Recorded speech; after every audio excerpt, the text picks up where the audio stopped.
clarity on where we're trying to go and the improvements that we need to make. And we're going to work very closely not only with his board, our board, and then the school improvement team, as well as the others at the State Department of Education, coupled with our actual teams here on the ground. And so with that, you know, we just decided to put students first, and that's what matters in this work. And so today is a celebration of them. What do you need from the state to continue this improvement moving forward? I'll tell you what, programs like Oklahoma Teacher Empowerment Program, and so we are actually participating in that in mass numbers, so we're excited. We're maximizing that opportunity. I've nudged Superintendent Walters that we want more of that. I don't know, not to take from my colleagues across the state, but we would love to continue that work. So making sure that we address what Principal Henderson has stated around the need to have strong teachers. Well, they need to get compensated, and we need to treat them as professionals, so that's our goal. In addition to that, just the continued partnership, making sure that we continue to stay locked arms around accreditation expectations, around student achievement, making sure that we understand exactly what it is that the state has as our rubric, as our metric that we need to meet, and then any changes to be ready to make those shifts when those changes come, but so there's that ongoing communication.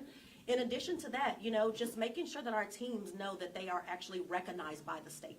So by Superintendent Walters being here, it speaks loudly to Tulsa Public Schools teachers and our families and our students and our staff members that success matters, and they are at the heart of that.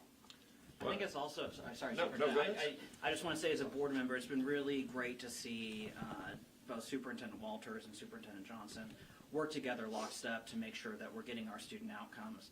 And a big part of that celebration is Team Tulsa, and there's nothing better than having a certified educator in the classroom. You can't get higher quality than that. And so as we have seen some changes maybe in partnerships, I think it's important to know that we're reinvesting those dollars into making sure that we have certified educators in the classroom.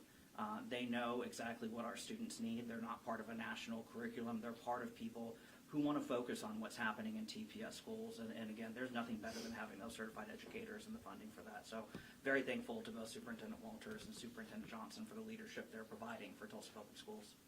Thank you, Board Member Moniz. Superintendent Walters, speaking of you saying that Walters has been focusing on student outcomes, in the last week or maybe two, Attorney General Drummond and Governor Stitt have indicated the opposite, that you are not focusing on student outcomes. So what is your comment? Yeah, I'm here today to talk about the work being done here. So happy to talk to you more about that later. But what you're seeing today is a true testament of what we've been dedicated to and the people on the ground doing the really hard work. So this is a tremendous success today. We're going to get to announce more of these schools coming off the list. So our record speaks for itself. We're going to continue to work with districts to dramatically improve. And frankly, Superintendent Johnson, she was talking about kind of this relationship. One of the things too, we reach out to you and ask her advice on some of the issues guiding the state, because again, we're seeing Tulsa become this leader in education.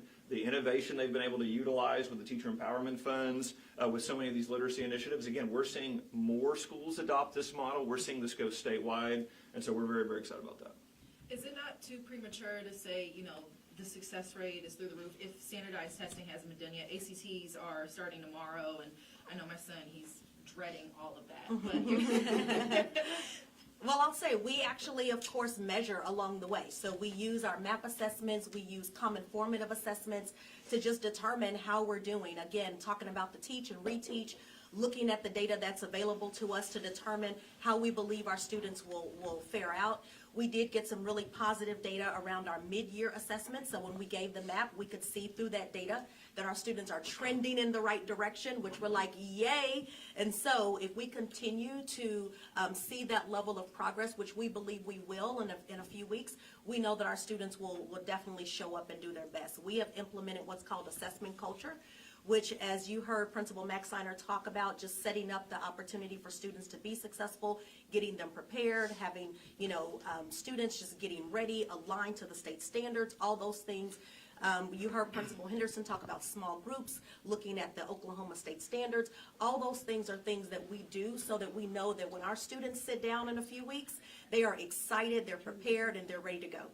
how many more do we have on the, oops, sorry. No, I just want to add on to that. To your point, I think it's so important that districts do like what Tulsa does, is they have the benchmark testing where they can see throughout the year where students are, and so that way they can adjust accordingly. When you heard about these reading groups, if a kid falls behind, they adjust. They put more supports around that child, and so I think it's so important, and that's one of the things we've been able to do, is the data the district's able to provide to us, we know, we don't have to wait till the end of the year to see where the kids are. We can see in real time, and I think it helps so much of their decision-making process of utilizing real-time data. So they know where the kids are, and I did love that they're doing a pep rally before the state test. We walked into a class, and they're excited to take the test because I think they've built that culture out of, look, we're measuring your success, and we're going to keep working with you all to build that success. So I do love the approach they've taken. And again, you got kids here that are going, okay, all right, yeah, we're ready to show kind of what we can do here. So I love that perspective y'all brought to that. And then how many more are on the CIS list? So it's, yeah, so it's a little braided into some intense work, so I'll just put it that way. So it's not as simple as some come off, some go on, and then we have a square number because it's both CSI and MRI. So comprehensive school improvement and most in need of rigorous intervention, so those are combined. We started off with about 45 schools a couple of years ago when we first started this work. We're right at about 30 that we have to continue to work with. We believe our trajectory is showing that we'll reduce those numbers as well. Any concern about dollars that can be put into student achievement, given the question marks that are coming from the U.S. Department of Education? Well, all indication that we've received from our work with the State Department, they were just over, 2 weeks ago or a week ago, looking at all of our information to determine our federal funding and other things, and all of the information we've received is that Tulsa Public Schools will be in a great position to continue the work with the funding that we've received. And look, we're excited about the Federal Department of Education going away. I'm excited about that. But what we want to do is continue to make sure that dollars are getting to the schools and that schools have more autonomy on how to utilize those dollars. States have more autonomy on how to utilize those dollars.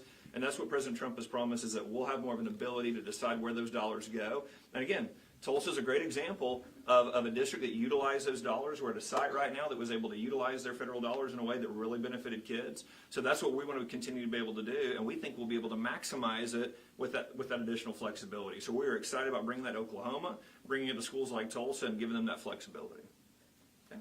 Thank you all. Thank you, guys. Appreciate it. All right, thanks, guys. Thank you. Oh, thank you. Yeah, I appreciate you. Yes. Absolutely. Happy to. Oh, no, I'm glad. I'm really glad you. Yes. You're doing a great job. I'm like, where's my list? I don't know. I know that was more than you were anticipating. Yeah. Much more than I anticipated. Happy Monday. And I think it is just that.